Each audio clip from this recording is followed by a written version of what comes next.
Dear class 6, we are in chapter number 2 of chemistry, that is elements, compounds and mixture.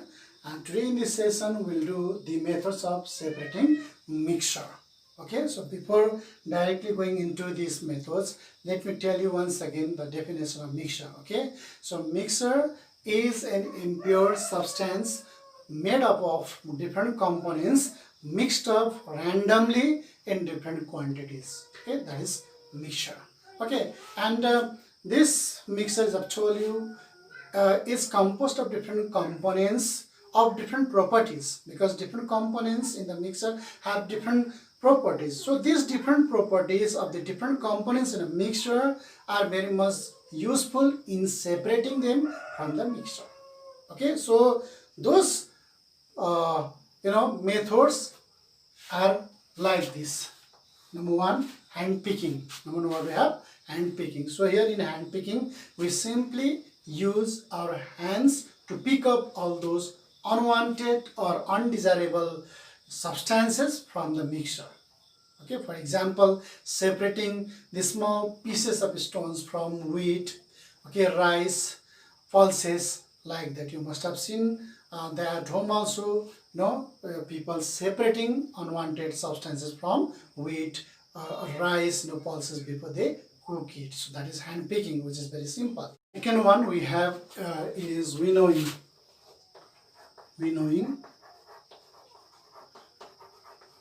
Okay, so winnowing is a method usually used by farmers there in the field. Okay, so in the field, okay, when the wheat grain and the husk to be separated, okay, when the wheat grains and the husk, which is also called chaff, has to be separated. So that time what they do is that they allow the mixer to fall from height like this, as you see here in the diagram also. This is winnowing. Okay, they allow this mixture to fall from height like this. So when they are fallen, that time the husk, okay, being lighter, will be carried away by the wind little away. Okay, and the wheat grains being heavier, fall down there itself, down there. Okay, so that these two things are separated, husk and the wheat grains. Okay, so this method is called winnowing, which is used by the farmers. Then third one we have sieving. Okay, so this sieving actually is used if the components of the mixture are of different sizes. Okay, because the components which are there in the mixture may be of different sizes. So if the sizes are different, so this sieving method is used. For example, sieving of flour. Before making chapatis, we sieve the flour first, so that the fine flour, okay, only the one which we can use for making chapatis is used. Other unwanted will remain there in the net itself or there in the sieve itself. So there we use the method called sieving. And also sieving of sand. We find sand particles, we find of different sizes. Okay, so accordingly the sieve is used. So when such different sized particles of the sand are allowed to to pass through the sieve, the fine ones only are collected down and other unwanted will remain there in the net itself or there in the sieve itself, which is called sieving. So here is the method given out here. You can just have a look at the diagram or the picture in your book. Okay, just go through the book also side by side, because all those diagrams cannot be drawn there on the board. Please take help from the book also to understand the way what I'm teaching. All right, then we have magnetic separation.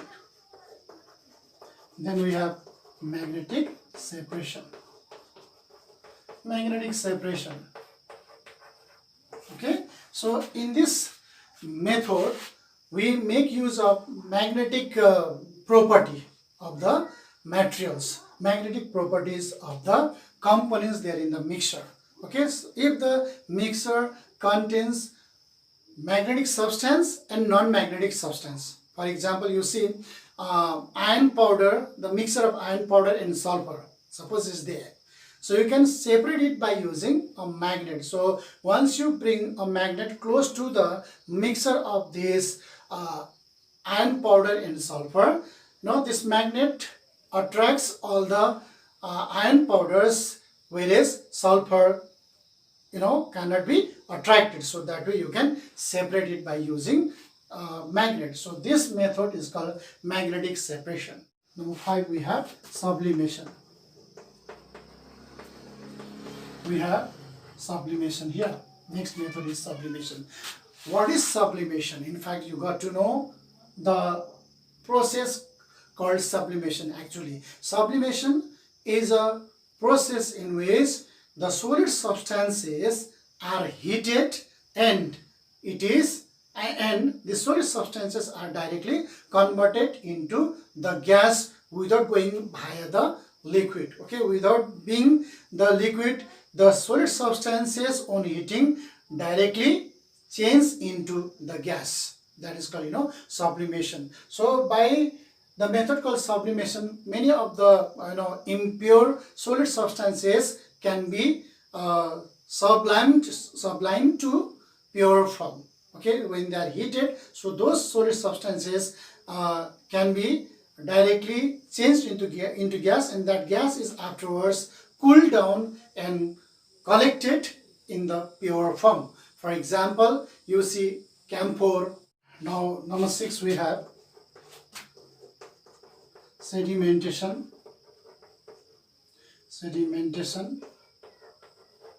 and decantation. Sedimentation and decantation. So this sedimentation decantation is usually used in separating the insoluble solid substances from water or from liquid. Okay, for example, you see the water which is very muddy, so you need to suppose separate it. How you do it? Usually we allow this muddy water to remain there in the container for some hours or for some days. So automatically they separate it. So how you how you separate it? Let me make you understand with the help of the diagrams here. Let us say, suppose this is the container here or the beaker. All right. So here the muddy water is there. Suppose the water is muddy. Okay, muddy water, which means water is there and insoluble substances are there, so it is muddy. Now you need to separate it. So if you allow this muddy water in this container to remain for some days, okay, or 1 or 2 days, if you allow them to stay there itself for some days, what happened is that here in this beaker, okay, these insoluble substances will be settled down here. Okay, insoluble substances, let us say insoluble substances or mud, okay, or what? Mud will settle down here, and here you find water. Here you find water. Okay, you just allowed it to settle down there for some days, then it settled. So up to this is your sedimentation. Is what? Sedimentation. Okay, it is your sedimentation. Then, so in this container itself you cannot use. So what you do is that you take another beaker here. Another beaker is here. Then you just pick it up gently and pour it here. Okay, and pour it here. You pour it here. You gently pour the water here. Okay, because here what is there? Here is mud. These insoluble substances are still here. Let us say mud is there, that is settled down here. without touching this, okay, without um, moving this, you can gently pour this water into this. This is your water. You can gently pour into this beaker. Okay, so that way you can separate it. So this method is now called decantation. It's called now decantation. Okay, sedimentation and decantation. Now 7 we have loading. So in loading is something like your sedimentation and decantation itself. But here what we do here is that suppose especially the water from river, okay, pond or lake contain fine particles, fine sand particles or some other particles which cannot be separated by the method called sedimentation decantation. So here what we do is that we add alum or something to the mixer so that the fine particles coming in contact with the alum become heavy and gets collected down there in the bottom of this container or whatever it is there. So that way we use the method called loading. Let me tell you once again here in this regard. Suppose let us say this is the container. Okay, so in this container you have collected water from river, pond, or some stream from some other sources where the some fine particles are there which cannot be separated. Let us say the water has been brought here.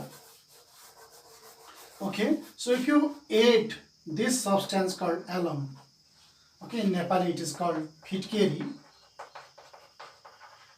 Okay, if you add this here in this mixer, then what happens that this alum comes in contact with the fine particles, and the fine particles now become heavier and gets settled down here.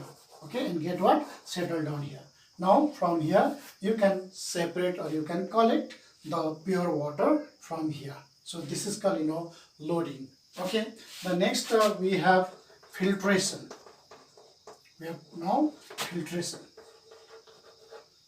Okay, filtration. See, filtration is a method of separating solid particles from liquid. Okay, solid particles from liquid. Example, you see separating tea leaves from the tea solutions when the tea is made.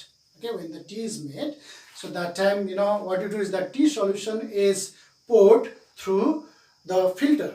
Okay, poured through the strainer or even the piece of cloth. So that time what happens that your tea leaves are retained there in the strainer itself. So that method is called filtration. Okay. Number 9 we have centrifugation. Centrifugation. Okay, centrifugation is a method of separating the fine suspended particles from a solid liquid mixture by rotating the mixture in a device called centrifuge. It's a kind of device where the mixer gets rotated inside. So once it rotates the inside, then the things get separated. Okay, so for example, there in washing machine also we squeeze out water from wet clothes by rotating it in the machine. Okay, then the machine we rotate it. So that time the water content of the wet clothes will be squeezed out. Okay, so that the things get dry the inside. And even we separate cream or butter from the milk by rotating the milk. Okay, by rotating the milk or by rotating the mixture. So that way we can separate the cream or even the butter. Okay, so that way we do it. And number 10 we have evaporation. Number 10 we have evaporation.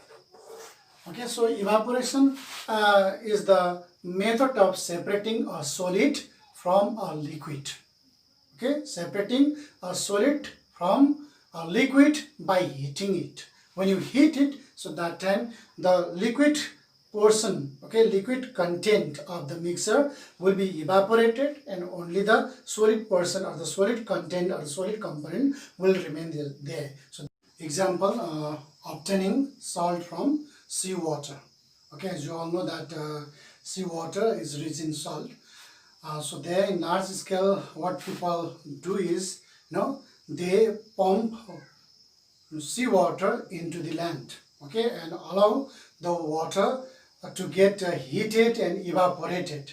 So over the course of time, the water get completely evaporated, and only the salt remains there as a crystal. So that way the salt can be separated from the seawater. So where we find the use of this method called evaporation. So this is how we conclude the chapter. There are some other also, but this 10 methods of separating mixer would be enough for our standard. All right, so this is how we conclude the chapter. Thank you very much.